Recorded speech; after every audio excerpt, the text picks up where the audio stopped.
అది Vijayawada railway station. ఓ దినాన్ని నేను ఒక దూర ప్రాంతానికి వెళుతున్నాను ట్రైన్లో. అది ఉదయకాలం కావస్తుంది. ఇడ్లీలు దోశలు టిఫిన్లు అమ్మేవాళ్ళు అటు ఇటు తిరుగుతూ ఉంటారు, వాళ్ళదే రాజ్యం. ఏసీ కంపార్ట్మెంట్లో నేను ప్రయాణం చేస్తున్నా, దిగాను. పక్కన జనరల్ కంపార్ట్మెంట్ ఉంది. భార్య భర్త ఇద్దరు పిల్లలు కలిసి దాంట్లో కాలు పెట్టబోతున్నారు.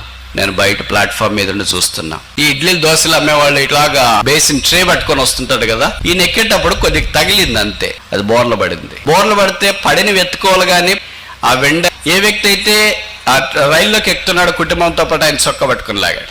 ఒక్కడే ఉన్నాడు, ఎవరి దగ్గరికి వచ్చేవాళ్ళు లేరు. ఇప్పుడు ఈ వెండర్స్ కి ఒక అసోసియేషన్ ఉంటుంది. అంతటికి డబ్బులు ఇస్తావా లేదా? రైలు వెళ్ళిపోవటానికి రెడీగా ఉంది. ఎంత డబ్బులు?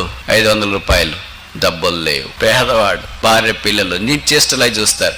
భార్య అన్నా వదలండి అన్నా, వదలండి అన్నా, మేమేం చేయలేదు కదన్నా, అదే తగిలింది కదన్నా, వదలండి అన్నా అంటుంది. వదలట్లేదు. పిల్లలు ఏడుస్తున్నారు. ట్రైన్ కదులుతుంది. ఇక్కడ ఎవరు విడిపిస్తారు?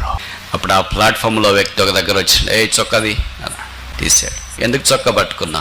నా ఇడ్లీల బాక్స్ అంతా పడిపోయింది. ఎంత దాని వేళ? 1000 రూపాయలు.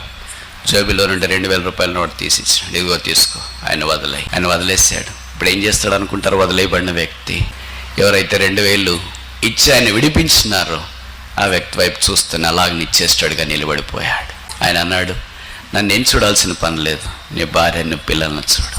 ఇది వెళుతున్న ట్రైన్ ఎక్కు. ఈ దృశ్యం చూస్తే నా కళ్ళు చెమ్మగిల్లాయి. మన పరిస్థితి కూడా అదే. సాతాను మనం పాపం చేసిన దాన్ని బట్టి చొక్కా పట్టుకొని అన్నాడు. విడిపించడానికి ఎవరున్నారు? నాకెవడునో లేడు. నా కులస్తులు ఏమయ్యారు, ప్రాంతస్తులు ఏమయ్యారు, మతస్థులు ఏమయ్యారు, తెలిసిన వాళ్ళు ఏమయ్యారు, ఇరుగు పొరుగు వారు ఏమైపోయారు తెలియదు. ఏమయ్యారు? అందరూ అదే స్థితిలోనే ఉన్నారు. ఎవరికి ఎవరునో లేరు. అప్పుడు వచ్చాడు ఒక మధ్యవర్తి. ఆశల మీద పడిపోయిన మానవుని కొరకాయి దేవుడు తానే నిలువబడ్డాడు. దేవుని జనమా, ఎంతకాలం ఈ పాప రోగంలో పడి ఉన్నా, ఎవరు నన్ను దించడానికి సహాయం చేయడానికి లేరని కేకలేస్తున్నా. దేవుడు ఒక్కడే, దేవునికి నీ నల్లకును మధ్యవర్తి ఒక్కడే. ఆయనే క్రీస్తు యేసు నరుడు, ఆయనే పాపల రక్షకుడు, ఆయనే మనల్ని ప్రేమిస్తున్నవాడు. ఆయన ప్రేమ నిరాకరిస్తావా, స్వీకరిస్తావా? నీ స్పందన ఏంటి?